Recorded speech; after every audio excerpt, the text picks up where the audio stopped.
Now, when President Harris and I took a virtual tour of a vaccination center in Arizona not long ago. Hey, welcome to the Bill Mason Show. This is, wow, President Harris. What is going on? President Harris, which a lot of us had discussed would happen, and it seems like it's going to happen sooner than we thought. Wow. I mean, he didn't say it. I mean, I guess he's the vice president. Yeah. Well, I mean, we played that interview before where he said, look, if something happens and I need to step down, I'll come up with some kind of disease or something. Mm-hmm. I mean, right. He could catch COVID. Who knows what could happen to Joe Biden? Yeah, there's no telling. So looks like Biden's going back and forth with Putin. What is going on? Apparently, he's not afraid to poke a stick at Russia, but he's really afraid to poke anything towards China. So it seems like Russia's going to be his whipping boy throughout his campaign. And Vladimir Putin apparently is taking it like a man. And I know we have some footage of an interview with his response, which I know he only speaks Russian and Latin, so right. It's difficult to get an English version out of him. But I'll try to read from it as best I can for our maybe some people are just listening in their car. Right. Yeah. So we have a show tonight for you. We're going to talk about what's going on with Russia and the United States. We're going to talk about different things around the world, hot spots, and also what's going on at the border. So let's take a look. We'll see what Psaki said about Killer Putin. Take a look. All right. Does President Biden regret calling Vladimir Putin a killer? No, the president gave a direct answer to a direct question. So then how is that, you don't want to escalate tensions, how is that constructive to the relationship when you talk about diplomacy being primary between the U.S. and Russia? How is calling Vladimir Putin a killer constructive to that relationship? Well, President Biden has known President Putin for a long time. They've both been on the global stage for a long time, worked through many iterations of a relationship between the United States and Russia, and he believes we can continue to do that. Does the president believe that the leaders of Mohammed bin Salman, one of the crown prince of Saudi Arabia, does he view him as a killer? I don't think I need to add more killer names from the podium just today. And he does, by the way. So, I don't know. I mean, with the tensions rushing up in Ukraine and Russia, and we're backing Ukraine, I don't see where this is going to right direction. I think this is all going to go downhill from here. Yeah, it looks as though almost that a war with Russia involved is kind of their objective, because they're not doing anything to simmer down the area like Trump did. They criticized Trump for going in and meeting with Putin, and just the fact that he shook his hand, it was like, oh, look at him, he loves dictators. Right. And then they showed Obama back in 2012 shaking his hand going, well, you have to be diplomatic. And it's just, you watch the double-sided coin all the time, where no matter what a Democrat does, it's I heard Adam Schiff on the radio. That's why we don't have this video. He's on the radio talking about when Russians put a price on the heads of American soldiers. Thank God Joe Biden's going to really stick it to Russia. Mm-hmm. That was unproven anyway. That was more hearsay, and it was probably the Washington Post that published it, to be honest with you. Which the Washington Post will publish something, and then 2 months later, 6 weeks later, say, oops, yeah, that was wrong. So, Adam Schiff, the Democrats, they all seem, if we remember from back in 2016, they hate on Russia, like a lot. And it seems like if they're not the whipping boy for, interference in everything else, now all of a sudden you're just going to call him out and call him a killer. It's not going to end well for, I think the diplomatic relations that they look at that whole region and what Russia's done. I watched interviews with Vladimir Putin. He talks about countries that border him, and he has to be a force. He has to make a decision, and he looks at America like, you handle the countries that border you. he looks at us like he made fun of Joe Biden for how Mexico's being handled right now and how we can't handle our borders, and how Joe Biden's pointing a finger at Russia. Russia's doing things in Crimea and, various other regions that their country, pretty much borders, or borders another country that borders that country. So it's pretty much, their business. But, we're going to watch Biden kind of poke his head around until he gets the result that he wants, as far as I'm concerned. Yeah, I hope it's not a bad result. So Putin said it takes one to know one when he called him a killer. Yeah. Yeah. I mean, I don't think he's playing around. Like I said, I've seen Putin in interviews where, he talked about how him and Donald Trump had a mutual respect. They both have the same agenda, that Putin wants the greatest Russia that he could make, and Trump said he wanted the greatest America that he could make. Meanwhile, back at the ranch, Joe Biden is basically going to make America the United Nations of, whatever floats. Of China. And of China. And so, honestly, I don't know how far you can take this, really, because how much can Jen Psaki cover for Joe Biden, after this? And she never answered the question. That's what I mean. She did that one, though, which that struck me as a little odd. I don't know about you, but the fact that she looked the guy dead in the eye and said, "Oh yeah, he meant what he said. He absolutely answered that question, to a T." She didn't say circle back. Words. Yeah, she didn't circle back. That was dead on. Everything else is a circle back. Right. When it has to do with the American people, she circles back to whatever department is supposed to handle it. But when he calls Russian dictators, killers, then, he absolutely meant to say it. Yeah. So here we are. Yeah, so we're going to play the Putin video here. He did wish Biden good health, too, as well. So let's take a look. I believe you're going to narrate. And I'm going to try to narrate in my worst Russian accent, too. Right, okay. All right, here we go. Yeah. Okay. Теперь, что касается As for the statement of my American colleague, коллеги. we are really, as he said, we are personally acquainted. And what I would respond to him, I would wish him good health. I wish him good health. I say that without irony and not as a joke. That is the first thing. Secondly, if we speak more broadly on this topic, then it is what I would like to say. In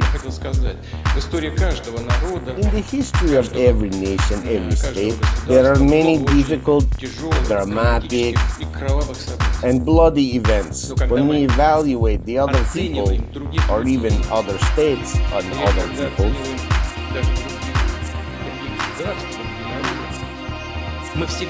we always seem to look as if in a mirror.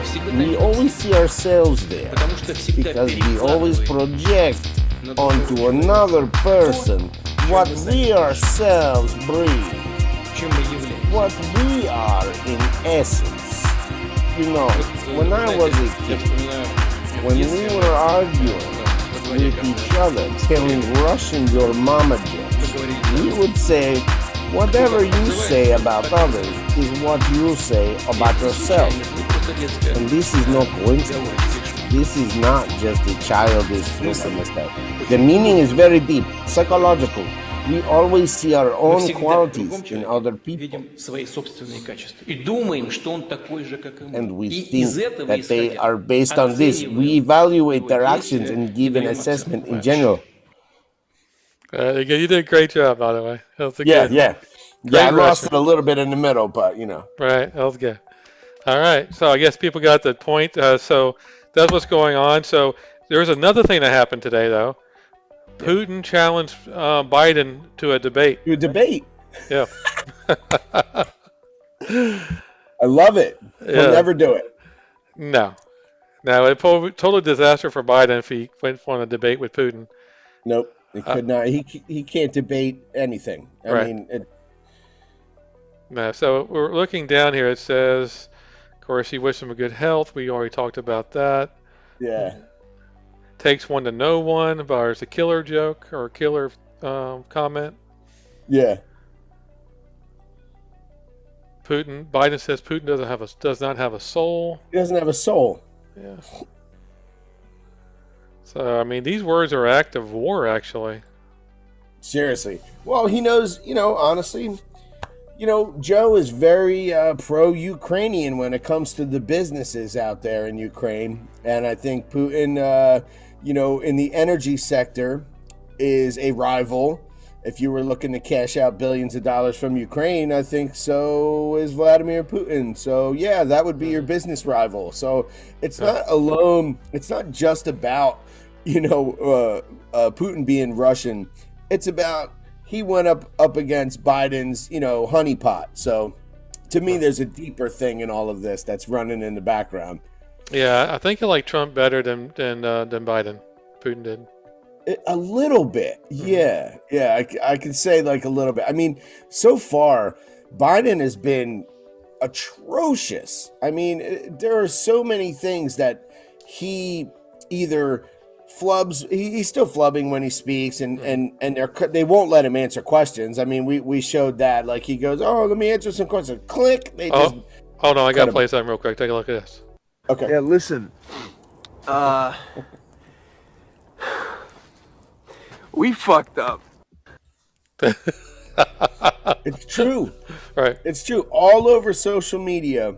I mean, the ones that I'm left on, I'm not on, a lot of the majors. I'm not on Twitter or Facebook or anything like that. But there's so many people that are like, I'm sorry I voted for Joe Biden. This is ridiculous. This is terrible. And I mean, there are some people that got their stimulus. I want to say, like, I'm watching people. The gun stores are packed. So everybody got their $1,400, and thanks to Joe Biden, more people will be armed because the gun store was packed today. Yeah, he did the opposite effect. Instead of reducing guns, he increased it with the $1,400. Yeah, I mean, unless it's just a coincidence that the stimulus went through, and today there was no place to park at the gun store. So I'm just saying, from my experience, a lot of people are spending $1,400 on firearms or ammunition. That's just how it's going. Did you get your $1,400, Bill? I did, actually. You did? Okay, good. It did. I was very surprised. All right, I never got mine. Oh, really? Yeah. Well, here's the thing. He has a thing about Floridians too. You know that, right? He has a thing about all Floridians can only get the $1,400. You guys might be last in line, honestly. He might be like, you know what? Them in Texas, right? Back burner. Vote out DeSantis, and then we'll get the $1,400, right? Yeah, I'm in blue Pennsylvania. Blue Pennsylvania. They were like, give him the money, give him the money. So, boy. You know what was crazy, right? So we actually went out to dinner. And I never saw so many people bring their kids out to dinner. Right. And then it dawned on me that for every child you had that was under 18, you got another $1,400 for them. Right. I saw people that had 7 kids, 8 kids. I was like, God bless you people. I think there's a max on that, if I read that correctly last time. There has to be. Yeah, there has to be. Right. But still, the people that had, multiple kids, they were out eating and enjoying. So hey, that's an economy booster. I'm not going to hate on that, but the funny part about the whole thing with the stimulus is that it's going to cost every family 3, 4, 5 times this over the course of their life, and they're actually talking about 3 more rounds of stimulus. So basically, through terrible legislation that's going to go down, they're going to try to buy the American people off with $1,400-$1,500 at a time, and make you forget about what they're doing.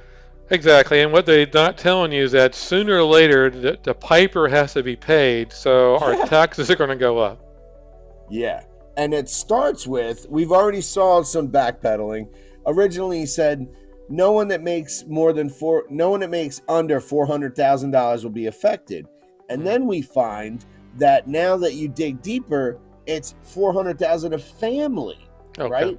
That's a big difference, okay? Like, if you were talking about a husband and wife, a power couple that made $325,000 each, they were going to be okay. But now they're not, because 325 each is 650,000.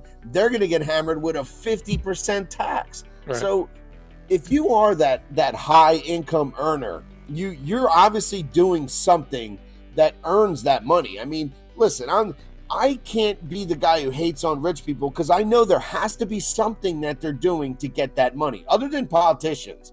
Right. Now, politicians are the complete opposite. But if you're in the private sector and you rake in $700,000 or $1 million, I'm pretty sure you're working 70 hours a week, you're busting your ass, or you're producing something that's, overall an important thing. I can't imagine somebody who doesn't put that much time in, that doesn't value the money that they earn. Are they going to put the same amount of time in when they get to a 50 or 55% tax rate? No.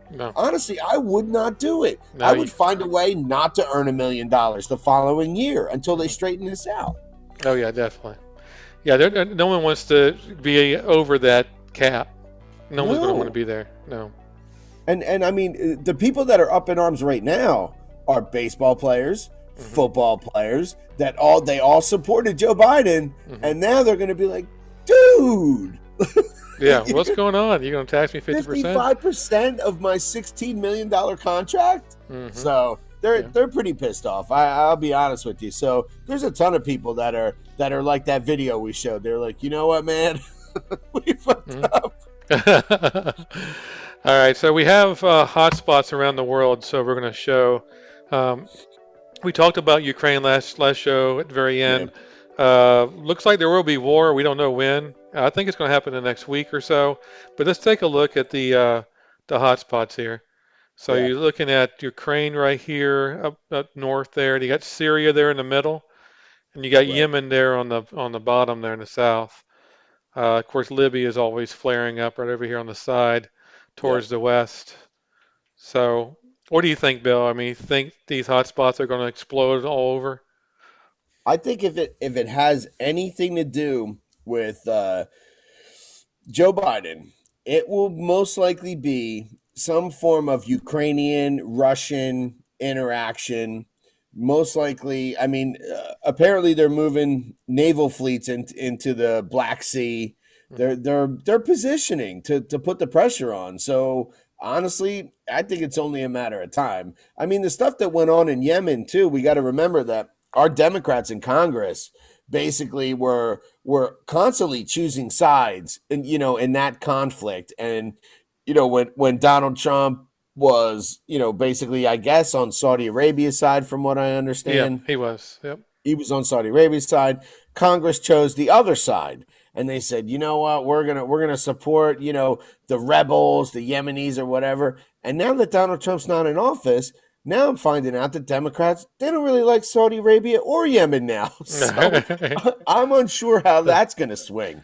Well, I mean, it's a big proxy war with Iran. Iran has troops, military equipment, advisors for the rebels, and they're just hammering. They're trying to hammer Saudi Arabia. Right, of course, because Saudi Arabia is looked at in the extreme Muslim world as they have westernized traditions and customs. They just got a Formula One. I know some of our fans know I'm a Formula One fan. They're gonna have a race in Saudi Arabia now, so they're on the map as whatever a Western country as far as like a lot of those Islamic countries are concerned. And I mean, listen, the stuff that goes on over there, it's not like it hasn't been going on for thousands of years. It's just for different reasons now. Right. It's the Sunni Shia, the clash. It's not going to end. And as far as how our involvement plays out, I mean, Saudi Arabia is a big oil producer and a refiner, so obviously we want stability in the world. I mean, we've always chosen their side, from what I can tell. Right. And Iran has always been funding terrorism and been the bad guy. So there you go. You have your two sides in that battle, but. I mean, as far more about the whole Syria conflict than I do, but it looks like Russia is still supporting Assad and Syria. Oh yeah, they're still supporting that. Yeah, they're hammering them. The Turkey's on the other side, Russia and Syria. I mean, we're in there now again with Biden. They're flowing people in there. Yeah. Just before we showed an IED go off in Iraq. There's a lot of stuff going on. This it hadn't really exploded yet, but I think it's going to explode with Biden in power. Biden don't know what he's Yeah. doing. Well, also, I think that some of the war hawks from what I had heard, when Trump was in office, they were all chomping at the bit. There are people in power in the Pentagon that really love those Middle East wars, Oh yeah. and Trump was basically a guy who was like, nope, we're not doing that. We're bringing troops home. We're going to maybe tactical strike here and there, but this is it. And soon as Biden got in, we saw teams deployed. We saw SEAL teams deployed. We saw special forces. I mean, he's putting our best guys over there in harm's way. So you don't do that for no reason. I mean, in my opinion. That's true. So, well, let's move on to the border now. Biden doesn't want to go to the border for some reason. Jen Psaki said that it's too difficult to move, the president to the border at this time. Because there's too much crisis going on, right? They won't call it a crisis, though. They will. Jen Psaki will not call it a crisis. They're dealing with a situation. That's what she constantly says. It's just a situation. I mean, they have so many unaccompanied minors now at the border that they're in adult facilities that they shouldn't be. Like the whole reason that they built the separate, minor facility was to separate, the men from the boys, so to speak. And that was a huge deal. And now it's like, nope, we're out of room. Here they go. They're in the men's facility. I read an article the other day that it was like over 700% of capacity. Yeah, it's ridiculous. And they don't have, and I just found out that the foster program, there's less than 1,200 families registered to foster children. There's 20,000 children there. So Biden's whole agenda to foster these children for months and months until they can figure this out, there's not enough foster families out there. It's just not there. I mean, it's not easy to foster children. I mean, to take in kids. Imagine, you're a family from the South and you're just a good-hearted person. Are you going to take in 4 kids that are siblings that don't speak English at all and probably need a lot of medical attention, vaccinations, so on and so on? Like, are you going to do that, or are you going to foster, maybe a runaway kid from your own town? And I'm not saying that's heartless, but a lot of foster families, they do such things to help out local kids that maybe had a bad way or had some bad experiences with parents. This influx at the border, this crisis, you can't throw that on the foster family program. That's BS. Yeah. So, I mean, when Biden came to power, he goes, hey, I love immigrants. Then they started flowing over. Yeah, and the last show we played, Adam Schiff's trying to blame this border on Donald Trump, saying that, lax border policy or whatever. I never seen a stronger border policy on any country in the short term to get more done. And the problem was we still had people coming through the ports the whole time that Donald Trump was president. People were legally coming through the ports. But the problem was there was not these caravans of people that were just waiting to abuse the system. We didn't have that because they felt that Donald Trump was not having it. They feel like Joe Biden is so soft on immigration that they could just all camp out, kumbaya, and just wait for nightfall. I mean, they really don't have the idea that, America can't really handle this influx of children. And I feel bad that there are people in Central America that went that route and said, well, I can't afford to take us all, but I'm going to send, my son or my daughter, because who knows if they actually make it to somebody who's going to take care of them. Right. They could be put in the hands of somebody that's a piece of garbage that molests them. I mean, this is terrible, man. Yeah, it is. I mean, and we showed a video of a Border Patrol person talking about how the flows happen. At the end of Obama administration, they were really flowing in. When Trump took office, he said it was a dead silent. It was just no one coming across the border. They didn't want. It was like somebody turned off the faucet. Right. Yeah, it was like somebody turned the faucet now off. The faucet's turned back on again. So it's going to be disastrous at the border. And what's really another issue that I saw a Border Patrol talk about is that if the COVID part of it is going to be a big deal, most of these people are not in good health, and some of them are feverish and other things. And now the Border Patrol feels like, wait a minute, now I have this facility that under COVID restrictions, there couldn't even be 75 people. He was talking about this one area. He said, now we have 300 people elbow to elbow. We don't know if these people have COVID yet. We don't know what the situation is. And he's like, me as a Border Patrol, now I have to put my family in harm's way because this is such a crisis that we have to let these people en masse and deny all the COVID precautions that were in place before. And this is, once again, the COVID precautions were in effect whenever Republicans went to a Trump rally or whenever Republicans or conservatives gathered in one area. But when there was rioting and looting, COVID went out the window. So this is like a recurring theme. So now that there's this crisis at the border, now we can sacrifice our Border Patrol agents and just send hundreds and hundreds of people into a small space, and you don't know if they've been tested or not. Half of the people have fevers because they're dehydrated. Who knows how long they've walked. They're in bad shape. A lot of these people need medical attention.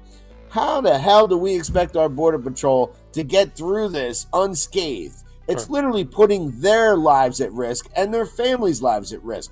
If the Democrats really believe the COVID thing that they've been trying to swing at everything, that came along. Yeah, just this in, by the way, the President Biden says that he's begging the Mexican president to stop the immigrants from coming across the border.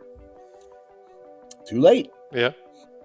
It's too late. Silently, he's saying. So, see, if he doesn't come out publicly saying, hey, stop coming, but he's not going to do that.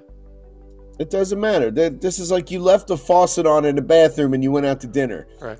Guess what? The water's on the floor. It's way too late to stop this because the people that made the trek from Honduras and Guatemala and Costa Rica, they're thousands of miles from home. They only look at one goal. They are getting over that border. Yep. Some of them are going with coyotes. Some of them are going to go through the ports. Some of them are applying for asylum. I saw that asylum applications are up 3,000%. The problem is that now even that's being abused. Okay, so like asylum would be like, let's just say, for example, you're running from Venezuela because you're like a political, prisoner, or they're trying to hunt you down and kill you for whatever reason, or your life's in great danger. They're using the asylum loophole now for people who are just there to say, hey, it's poor where I come from. I can't live there anymore because there's no jobs. And that becomes asylum. But that's not asylum. That's economic migration. But that's not asylum like as it normally would be treated. So we're watching COVID rules go out the window. Asylum rules just become, oh yeah, I get it. You're in trouble. You need to come here. Like everything is going out the window. And the influx of people is not going to stop because of that. Right. Yeah, so again, it's only going to get worse. I mean, he's only doing like 58 days in his presidency. So it's not going to look good going forward. So let's take a look. Now we had a boat here that we're going to inflate. Let's take a look at this. It's pretty interesting, actually. I don't know how they can fit this in this tiny little suitcase. Take a look.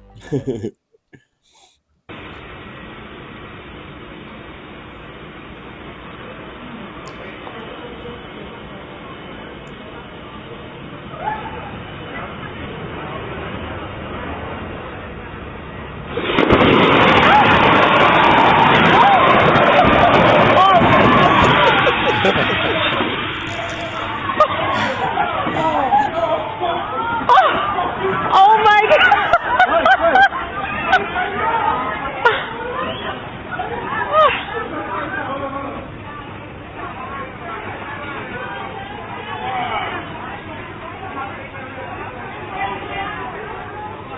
It's upside down. That is a big boat. That's one of those exploding lifeboats or whatever that they toss over the side of cruise ships, I think. And I mean, maybe we'll use them in the Gulf of Mexico or something, like as little waiting barges. Yeah, Who knows? that'll be our new ship for the military. Just mount under a machine Biden's gun. regime. Yeah, put a 50 cal in there and then see what happens. We'll patrol the Rio Grande with those. Right. All right. Well, that's the show tonight. Do you have any last words, Bill? Nope, short but sweet. We're all living under this Democrat regime, and we're just waiting for the other shoe to fall. So stay with us, and we'll keep you posted. Yes. Thanks for joining us. Thanks for all the new subscribers, and have a wonderful day. Good night, everyone.